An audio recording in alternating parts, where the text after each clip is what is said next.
ವೀಕ್ಷಕರೇ ನಮಸ್ಕಾರ, ನಾನು ನಿಮ್ಮ ರಾಕೇಶ್ ಶಾರುಂಡಿ. ಇನ್ನೂ ಕೂಡ ಬಗೆಹರಿಯದೆ ಸೌಜನ್ಯ ಮೇಲೆ ಪೈಶಾಚಿಕ ಕೃತ್ಯವನ್ನು ಎಸಗಿದ್ದು ಯಾರು ಅನ್ನೋದೇ ಕಾನೂನಿನಲ್ಲೂ ಕೂಡ $1,000,000 ಪ್ರಶ್ನೆಯಾಗಿ ಉಳಿದು ಬಿಟ್ಟಿದೆ. ಆ ಬಾಲಕಿ ಮೇಲೆ ಕೃತ್ಯ ಎಸಗಿದ ಕ್ರೂರಿಗಳನ್ನು ಎಡೆಮುರಿ ಕಟ್ಟಬೇಕು, ಅತ್ಯುಗ್ರವಾದಂಥ ಶಿಕ್ಷೆ ಅವರಿಗೆ ಆಗಬೇಕು ಅಂತೆಲ್ಲ ಕೋಟಿ ಕೋಟಿ ಮನಸ್ಸುಗಳು ಕೂಡ ತೊರಿತಾನೇ ಇವೆ. ಆದರೆ ಅದೊಂದು ಕೇಸ್ ಜೀವಂತ ಶವವಾಗಿ ಬಿಟ್ಟಿದೆ. ವೀಕ್ಷಕರೇ, ಸೌಜನ್ಯ ಪರ ನ್ಯಾಯ ಸಿಗಬೇಕು ಅಂತೆಲ್ಲ ಯಾರೆಲ್ಲ ತುಡಿತಾ ಇದ್ದಂಥ ಕನ್ನಡಿಗರು, ಜೊತೆಗೆ ತನ್ನ ಮಗಳಿಗಾದಂಥ ಅನ್ಯಾಯದ ವಿರುದ್ಧವಾಗಿ ನಿರಂತರವಾಗಿ ನೋವಲ್ಲೇ ದಿನಗಳನ್ನು ದೂಡಿದಂಥ ಪೋಷಕರ ಕಣ್ಣೀರು ಹೇಳತೀರದು. ಆದರೆ ಇದೊಂದು ದುಃಖದ ಸಂಗತಿ ಅಂತ ಅನಿಸ್ಬಿಡುತ್ತೆ, ನೋವಿನ ಸಂಗತಿ ಕೂಡ. ಸೌಜನ್ಯ ತಂದೆಯವರು ಅಕಾಲಿಕವಾಗಿ ಸಾವನ್ನಪ್ಪಿದ್ದಾರೆ. ಧರ್ಮಸ್ಥಳ ಗ್ರಾಮದ ಪಾಂಗಳ ನಿವಾಸಿಯಾಗಿದ್ದಂಥ ಚಂದ್ರಪ್ಪ ಗೌಡ ಅಲ್ಪಕಾಲದ ಅನಾರೋಗ್ಯದಿಂದ ಬಳಲ್ತಾ ಇದ್ದರು. ಆದರೆ ದುರದೃಷ್ಟವಶಾತ್ ನಿನ್ನೆ ಅವರು ಇಹಲೋಕವನ್ನು ತ್ಯಜಿಸಿಬಿಟ್ಟಿದ್ದಾರೆ, ವಿಧಿವಶರಾಗಿದ್ದಾರೆ. ಇವರ ಸಾವನ್ನು ಕೂಡ ಇದೀಗ ಕೆಲವು ದುಷ್ಟರು ಸೌಜನ್ಯ ಹೋರಾಟವನ್ನು ಆರಂಭದಿಂದಲೂ ಕೂಡ ವಿರೋಧಿಸ್ತಾ ಬರ್ತಾ ಇದ್ದಂಥ ಕೆಲವು ಸಂಕುಚಿತ ಮನಸ್ಸುಗಳು, ಅವರ ಕುಟುಂಬಕ್ಕೆ ನ್ಯಾಯ ಸಿಗಲೇಬಾರ್ದು ಅಂತ ಒಳಗೆ ಕುದಿತಾ ಇದ್ದಂಥ ವೈರಿಗಳು ಇವತ್ತು ಸಂಭ್ರಮವನ್ನು ಪಡ್ತಾ ಇದ್ದಾರೆ. ಈ ಕುರಿತಾಗಿಯೇ ಇದೇ ಸೌಜನ್ಯ ಕೇಸ್ನ ಅವರ ಪರ ಹೋರಾಟಗಾರರು, ಬೆಂಬಲಿಗರು ಈ ರೀತಿಯಾದಂಥ ಮನಸ್ಥಿತಿಗಳು ಕೂಡ ಇದ್ದಾವಲ್ವ ಅಂತ ತಮ್ಮ ನೋವನ್ನು ಕೂಡ ಈಗಾಗಲೇ ಮಾಧ್ಯಮಗಳಲ್ಲಿ ವ್ಯಕ್ತಪಡಿಸ್ತಾ ಇರೋದು. ವೀಕ್ಷಕರೇ, ಬದುಕಿನುದ್ದಕ್ಕೂ ಈ ವ್ಯಕ್ತಿ ಹಾಗೂ ಸೌಜನ್ಯ ಕುಟುಂಬ ಸೌಜನ್ಯಗಾದಂಥ ಅನ್ಯಾಯದ ವಿರುದ್ಧ ಹೋರಾಟ ಮಾಡ್ತಾನೆ ಬರ್ತಾ ಇತ್ತು. ಇತ್ತೀಚೆಗೆ ಇದೇ ಚಂದಪ್ಪ ಗೌಡರು ಹೈಕೋರ್ಟ್ನಲ್ಲಿ ಸಲ್ಲಿಸಲಾಗಿದ್ದಂಥ 3 ಅರ್ಜಿಗಳು ವಜಾ ಆದ ನಂತರ ಸುಪ್ರೀಂ ಕೋರ್ಟ್ ಮೆಟ್ಟಿಲವರೆಗೂ ಕೂಡ ದಿಲ್ಲಿ ಕೋರ್ಟ್ ಮೆಟ್ಟಿಲನ್ನು ಕೂಡ ಹತ್ತು ಬಂದಿದ್ದರು.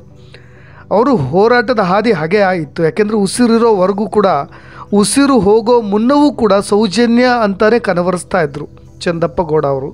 ಕೊನೆಗೂ ತಮ್ಮ ಕುಟುಂಬಕ್ಕಾದಂಥ ಶೋಷಣೆಗೆ ನ್ಯಾಯ ಪಡೆಯದೆ ಭಾರತ ಲೋಕಕ್ಕೆ ತಮ್ಮ ಪಯಣವನ್ನು ಬೆಳೆಸಿಬಿಟ್ಟಿದ್ದಾರೆ.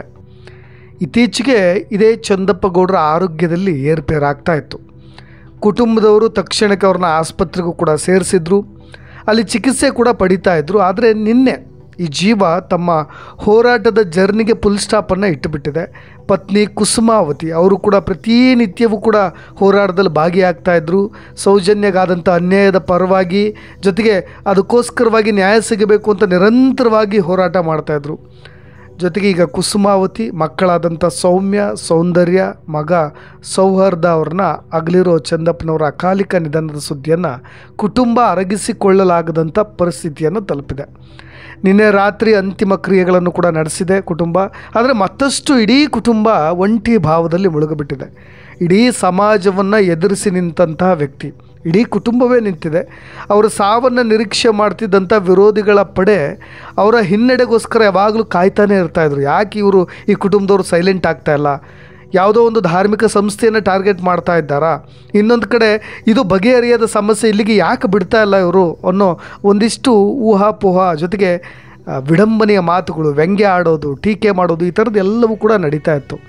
ಜೊತೆಗೆ ಅವ್ರ ಕುಟುಂಬದ ಮೇಲೆ ವಾಮಾಚಾರದ ಪ್ರಕರಣಗಳು ಕೂಡ ಅನೇಕ ನಡೆದು ಬಿಟ್ಟಿದ್ದಾವೆ. ಅವ್ರ ಕುಟುಂಬಕ್ಕೆ ಬೆದರಿಕೆ ಒಡ್ಡುವ ಘಟನೆಗಳು ಕೂಡ ಒಂದಿಲ್ಲೊಂದು ಪ್ರತಿನಿತ್ಯವೂ ಕೂಡ ನಡೀತಾನೆ ಇರ್ತಾಯಿತ್ತು. ಆದರೆ ಅವರು ಕುಟುಂಬ ಮಂಜುನಾಥ ಸ್ವಾಮಿ ಮೇಲೆ ನಂಬಿಕೆ ಇಟ್ಟು ದುಷ್ಟರಿಗೆ ಖಂಡಿತ ಇವತ್ತಲ್ಲ ನಾಳೆ ಶಿಕ್ಷೆ ಆಗೇ ಆಗುತ್ತೆ, ಈ ಕೇಸ್ನಲ್ಲಿ ಒಂದು ನಮ್ಮ ಪರ ನ್ಯಾಯ ಸಿಕ್ಕೇ ಸಿಗುತ್ತೆ ಅಂತ ಇಲ್ಲಿಯವರೆಗೂ ಹೋರಾಡ್ತಾ ಬಂದವರು ಸೌಜನ್ಯ ತಂದೆ ಅಂದರೆ ತಪ್ಪಾಗಲಿಕ್ಕಿಲ್ಲ.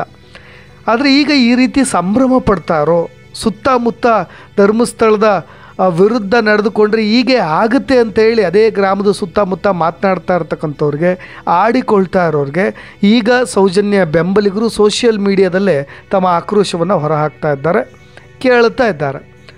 ವೀಕ್ಷಕರೇ, ಈ ಕೇಸ್ ಏನು ಅನ್ನೋದನ್ನು ಮತ್ತೆ ನಾನು ಎಕ್ಸ್ಪ್ಲೇನ್ ಮಾಡಬೇಕಾಗೇ ಇಲ್ಲ. ಇಡೀ ರಾಜ್ಯದ ಗಮನವನ್ನು ಸೆಳೆದಿತ್ತು. ಇಡೀ ಭಾರತದಾದ್ಯಂತ ನಮ್ಮ ಕಾನೂನಿನ ವ್ಯವಸ್ಥಿತಿಯ ಮೇಲೆಯೂ ಕೂಡ ಬಹಳಷ್ಟು ಆಕ್ರೋಶವೂ ಕೂಡ ಕೇಳಿಬಂದಿತ್ತು. ಕೊನೆಗೆ ಯಾರೋ ಅಮಾಯಕನನ್ನು ಹೋಗಿ ಈ ಕೇಸ್ನಲ್ಲಿ ತಗಲು ಹಾಕಿಸಲಾಯ್ತಲ್ಲ, ಅದಂತರೂ ಯಾರು ಕೂಡ ಸಹಿಸಿಕೊಳ್ಳಲು ಅಸಾಧ್ಯ.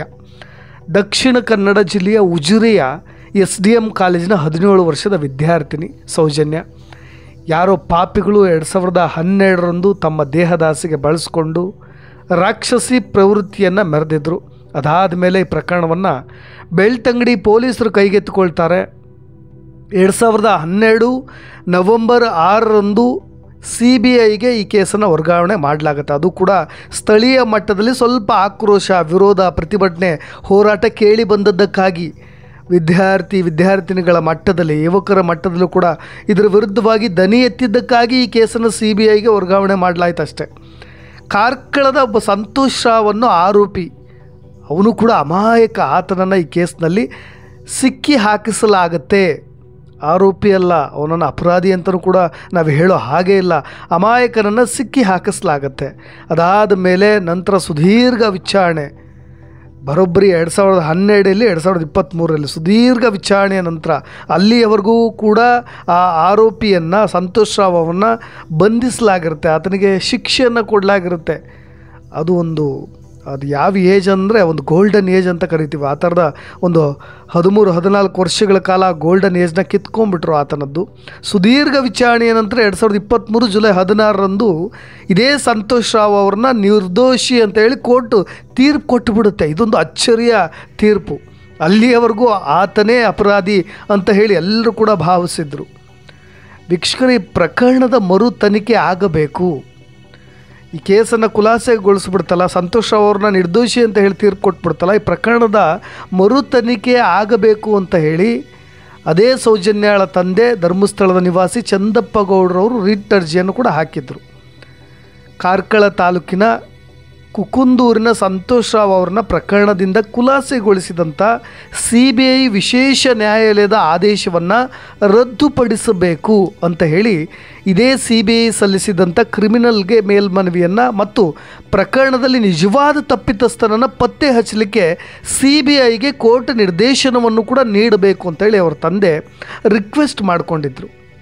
ಈ ಕೇಸ್ನಲ್ಲಿ ಹಾಗಾದರೆ ನಿಜವಾಗಲೂ ತಪ್ಪಿತಸ್ಥ ಯಾರು? ಹಾಗಾದರೆ ಅದಕ್ಕೆ ಸರಿಯಾದ ರೀತಿಯಲ್ಲಿ ಮತ್ತೆ ಇದನ್ನು ಮರು ತನಿಖೆ ಆಗಬೇಕು, ಅದಕ್ಕೋಸ್ಕರವಾಗಿ ನೀವು CBIಗೆ ನಿರ್ದೇಶನವನ್ನು ಕೊಡಬೇಕು ಅಂತ ಹೇಳಿ ಒಂದು ಕೋರಿಕೆಯನ್ನು ಕೂಡ ಇಟ್ಟಿದ್ದರು. ಆದರೆ ಈ ಸಂತೋಷ್ ರಾವ್ ಅವರ ಈ 3 ಪ್ರತ್ಯೇಕ ಅರ್ಜಿಗಳನ್ನು ಕೂಡ ಇದೇ ಕರ್ನಾಟಕದ ಹೈಕೋರ್ಟ್ ವಜಾಗೊಳಿಸಿ ಬಿಡ್ತು. ಇದಾದ ಮೇಲೆ ಅವರಿಗೆ ಬೇರೆ ಆಯ್ಕೆ ಇಲ್ಲವಾಗ್ಬಿಡ್ತು ಕುಟುಂಬಕ್ಕೆ. ಇನ್ನೇನಿದ್ರು ಅವರು ಇನ್ನು ಮೇಲ್ಮನವಿಯನ್ನು ಸಲ್ಲಿಸಬೇಕಾಗಿರೋದು ಸುಪ್ರೀಂ ಕೋರ್ಟ್. ಅವ್ರ ಹೋರಾಟ ಏನಿದ್ರು ಇನ್ನು ದೊಡ್ಡ ನ್ಯಾಯಾಲಯ, ಅದು ಕೂಡ ಸುಪ್ರೀಂ ಕೋರ್ಟಲ್ಲಿ ಹೋರಾಟ ಮಾಡಬೇಕಾಗಿತ್ತು. ಅದಕ್ಕೆ ಏನೇನೆಲ್ಲ ಕಾನೂನು ತೊಡಕುಗಳಿದ್ದಾವೆ, ಅದಕ್ಕೆಲ್ಲ ಏನೇನೆಲ್ಲ ಕಾನೂನಿನ ಹಾದಿಗಳಿದ್ದಾವೆ, ಆ ಪ್ರಕ್ರಿಯೆಯಲ್ಲೂ ಕೂಡ ಅವರು ಹೋರಾಟ ಮಾಡ್ತಾಯಿದ್ರು. ಇಡೀ ಕುಟುಂಬ ನಿರಂತರವಾಗಿ ಹೋರಾಟ ಮಾಡ್ತಾಯಿತ್ತು, ಜಗ್ಗದೆ ಬಗ್ಗದೆ. ಕೆಲವೊಂದಿಷ್ಟು ದುಷ್ಟರ ಬೆದರಿಕೆಗಳು ಎಲ್ಲವನ್ನು ಕೂಡ ಸಹಿಸಿಕೊಂಡು ಹೋರಾಡ್ತಾ ಇದ್ದಂಥ ಕುಟುಂಬ. ಅವ್ರ ಕುಟುಂಬಕ್ಕಿದ್ದಂಥ ಏಕೈಕ ಪುರುಷ ವ್ಯಕ್ತಿ ಅಂತ ಹೇಳಿದ್ರೆ ಅವರ ತಂದೆ ಚಂದಪ್ಪ ಗೌಡರು. ಅವರು ಕೂಡ ಇಲ್ಲವಾಗಬಿಟ್ಟಿದ್ದಾರೆ, ಅನಾಥರಾಗಿದ್ದಾರೆ. ಆದರೆ ಇಂಥ ಸಮಯದಲ್ಲೂ ಕೂಡ ಕೆಲವೊಬ್ಬ ಕಿಡಿಗೇಡಿಗಳು ಈ ಥರ ಇದನ್ನು ಸಂಭ್ರಮಿಸೋದಿದೆಯಲ್ಲ, ಅದು ಯಾರು ಕೂಡ ಸಹಿಸಿಕೊಳ್ಳಲು ಅಸಾಧ್ಯ. ಯಾರೆಲ್ಲ ಸೌಜನ್ಯ ಪರ ಹೋರಾಟಗಾರರಿದ್ದೀರಿ ಅವರೆಲ್ಲರೂ ಕೂಡ ಈ ಒಂದು ಸ್ಟೋರಿಗೆ ಸಂಬಂಧಪಟ್ಟ ಹಾಗೆ ನಿಮ್ಮ ಕಮೆಂಟ್ಸ್ ಕೂಡ ಇಂಪಾರ್ಟೆಂಟ್ ಆಗುತ್ತೆ ಅಂತ ಹೇಳ್ತಾ ಇನ್ನಷ್ಟು ಸುದ್ದಿಗಳೊಂದಿಗೆ ಮತ್ತೆ ಬರ್ತೀನಿ. ಧನ್ಯವಾದ.